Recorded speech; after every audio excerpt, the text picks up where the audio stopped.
All right, I want to talk to you about what's wrong with the photography industry today. Well, more specifically, I want to talk about what's right with the photography industry today, and what's working, what stopped working, and all kinds of stuff like that. So, I've been at this game for a long time, over 40 years now, and I'm still going full bore. Hey, look at this.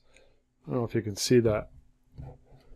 I got a sign there that says, "Don't take advice from those who quit."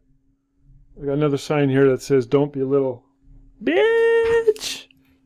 I borrowed that from Grant Cardone. Be obsessed or be average. Don't be a dick. In other words, be nice. Success is your duty.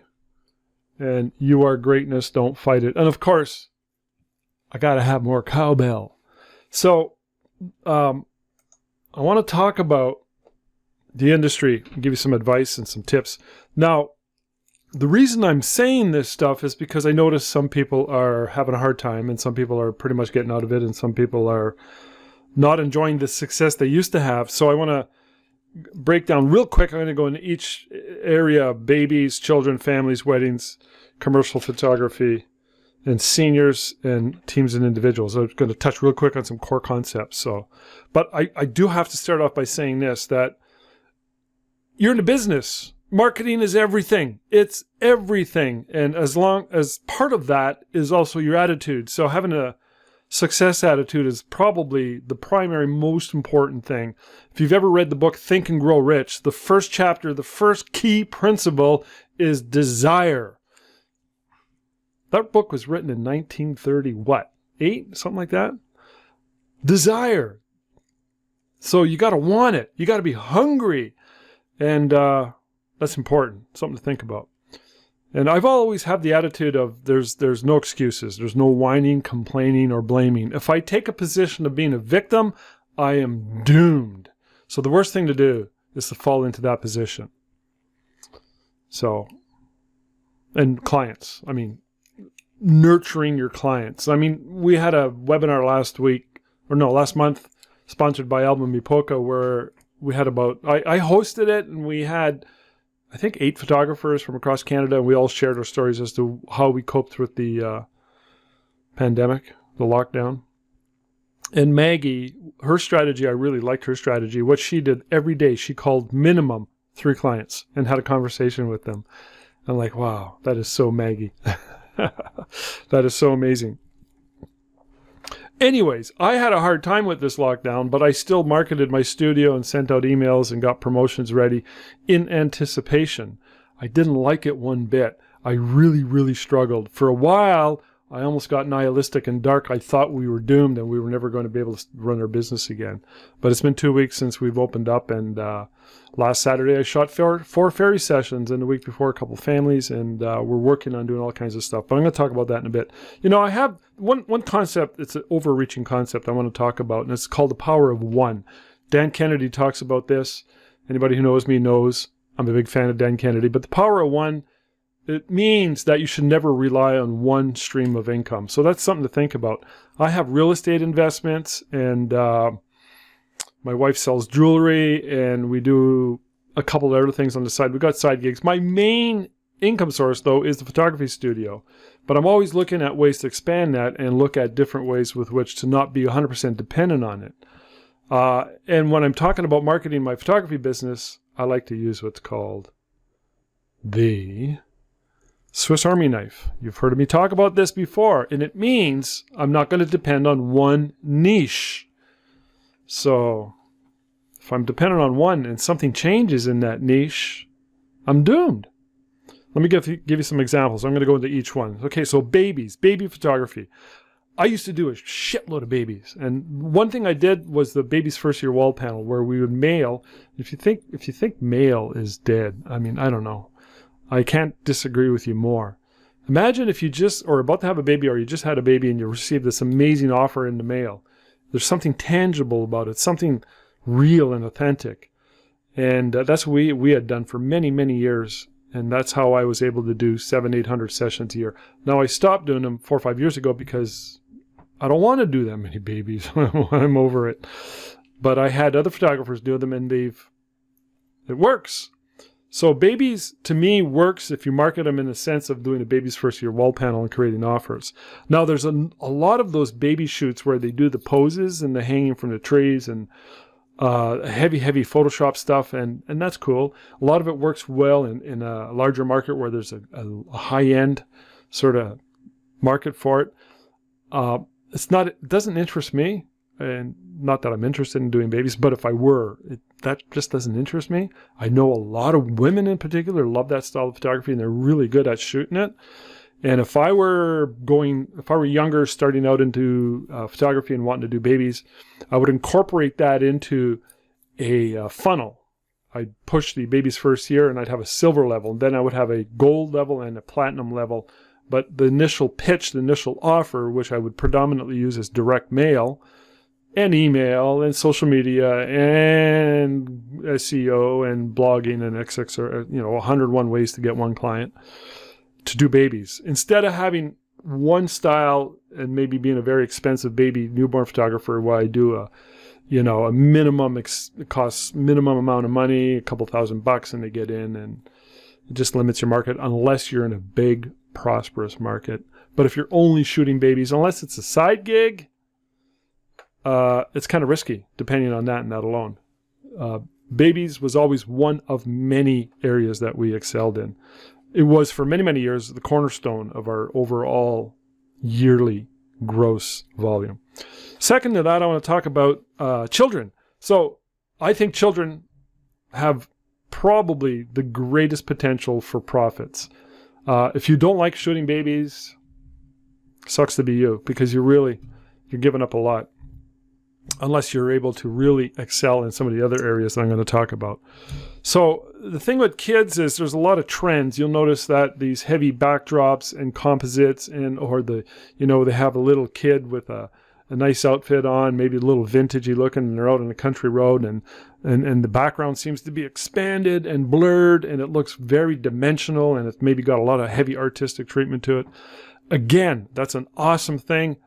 If it's all you're offering, if you're limited in your area, you might find that offering only that is very limiting. I would look at doing something like a segue from the baby's first year. When the kids are older, you can offer them something like that. You can incorporate it into what we did for many, many years, which was the toddler panel, which was 2 to 3 years of age, and the Creative Kids Club, which we sold a gazillion of them. We're talking about marketing. This is creating widgets and offers and packages that resonate with people, that people like. So you got to keep this in mind. Marketing is key. So we've got babies and children. If I'm going to talk about children, I got to talk about the thing that we use the most, and that is fairy photography. We do a ton of fairies, and we've got a system that works out really, really well. We also incorporate ice fairies, and we've incorporated medieval portraits. The castle wall, they're a little more darker and brooding, Games of Thrones-ish. But anyways, those are areas that we've managed to use very successfully, and we've managed to bring them to other cities near our city, and it works. It works there as well as it does here. It's absolutely amazing. So fairy portraits are how we've modified and expanded on our selection of photography packages and offerings. Okay, so that's babies, children. Let's talk about families. Now, families sadly are on the decline. And I think there's a couple of reasons why that is. One, people are just happy with their cell phones. Boom, let's do a family portrait in the backyard. We're going to use a cell phone. And to a lot of people, it's like, yeah, whatever. That's what it is. Families, people are not in the families. The traditional values seem to be on the decline culturally, sadly. We don't do as many as we used to. The ones we get, for the most part, are spin-offs because we're known in the community. So being known and branded in the community is important. Now, you could probably, and it's not something I've really worked on, you could probably try a promotion, a family promotion, to try and get more families in. If you have any ideas, let me know. Put them in the comments below. I'd love to hear your feedback on that one. Families are one of my favorite photo shoots. Now, one area where we do dominate in families, and that is the multi-generational families. We get people coming in, mom and dad are having their 50th anniversary or 40th, or they just happen to be all gathered for the long weekend or whatever. And there's people from all over the continent. They're coming together and they're like, great time for a family portrait. We haven't seen each other in years. You know, got mom and dad, their kids, their spouses, and grandkids. And usually it's a larger group. Usually the kids are, well, they're married with their kids, so they're well set into their profession. They got some money to spend. I'm really good at doing those family shoots. I love doing those family shoots, and they're usually quite prosperous. So families over the, you know, compared to back in the 80s and 90s when I was in the earlier days, I noticed that there's a decline in the demand for them. Of course, you want to keep building your brand so you're known as the family photographer, because I know there are other photographers such as, this lady I just interviewed from Phoenix, and her name escapes me. Give me a minute. I'm going to think about it. But anyways, she's very successful doing a lot of families down there, and it's a very high-end studio with a very high-end clientele. So she seems to be doing a good, decent volume with families. All right, let's talk about weddings. Now, weddings culturally on the decline as well. We don't do nearly as many as we used to. However, my wife and I have gotten into pop-up weddings. My wife is a wedding officiant. And we, over the last 2 years, started doing pop-up wedding days, pop-up wedding events, pop-up weddings, one-offs for people who just want to have a pop-up wedding at their backyard, whatever. We've taken wedding photography and innovated it to a new sort of a brand, a new sort of an offering, which is a pop-up wedding, which is a really cool idea. We're really having a lot of fun doing it. My wife is loving being a wedding officiant, and we're sort of like wedding planners too. So you can check that out at pinkdoorweddings.com. I'm still bummed I can't remember the name of the lady from Phoenix. I'm going to go look it up and put it at the end of this video. Anyways, talk about a couple more. Commercial photography. Now, commercial, there's probably big opportunities there. And I say that because you have the opportunity to niche. Now, if you're just a general commercial photographer and or doing like just headshots and you've got a rich market, good. But what if that goes away or changes and it's the only source of income? Okay, so I'd be careful there. And what if some dynamic changes in that industry and you're caught off guard? So you got to be smart about it. So if you're doing like just headshots, say, it's important to nurture that relationship you have with your clients and expand on it and try and build it up. Don't take it for granted. One of the worst things to do is to take your business for granted. One of the worst things to do in photography is to think that all you got to do is open up, and if people come to you, by the way, that's probably one of the worst things that can happen to you is if you're successful, especially early in the game without much struggle, then you think, oh, geez, I'm all that and more. But when it changes, and it will change, and you're caught off guard, it's not a pretty picture. So, but, you know, my friend James Hodgins, he's a mining photographer, and that's a niche and a half, man, if there's ever been one. He travels all over the world. Last year, they shipped them to Greece. They've shipped them to South America. He's got trips planned all over the place, and in our area, in Canada, he's always busy, and it's a niche. It's hard to get into, but once you're in, man. So he recognizes and knows the importance of really hanging on to that and nurturing that industry. So, you know, you could be a jewelry photography, say if you're in a bigger city, in an area where there are a lot of jewelry outlets and a big jewelry market. There's probably somebody already doing their photography. They need photography, but something to think about. So senior photography, let's talk about that for a minute. That's probably one area that I've heard the most complaints about. And people are noticing a huge downtrend, not doing what they used to do.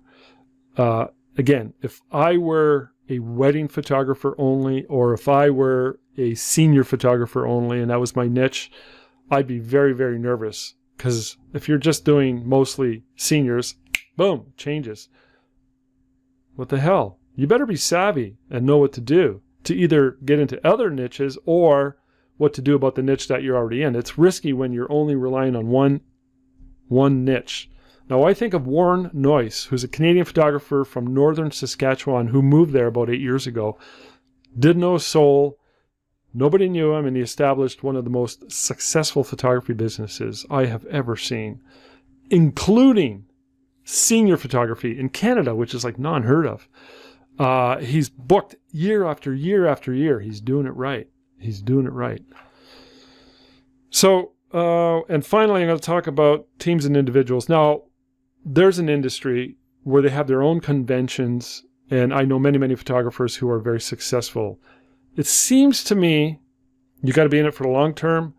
It seems to be a little bit competitive, maybe a lot competitive, but you got to be very organized, and you have to be able to garner the trust of a lot of these schools and organizations like figure skating organizations or football organizations. And once the floodgates to those areas open up, boom, it happens. But getting there is hard work. But it is an area, from what I can see and what I've experienced from the photographers I've interviewed, that they're doing great guns. Okay, so I'm done. The power of one, you want to avoid that. You want to try and get away from niche photography. You want to avoid, I can't read my writing here. I guess, yeah, volatility. And trends. Be aware of trends. Trends come and go. So the biggest problem that I think, or challenge I would say, is you got to treat it like a business. If you do nothing, you assume business is going to come to you. You're going to put yourself in a very, very precarious situation. If you're going to give stuff away thinking you need to give stuff away to get business, that's not a good thing either.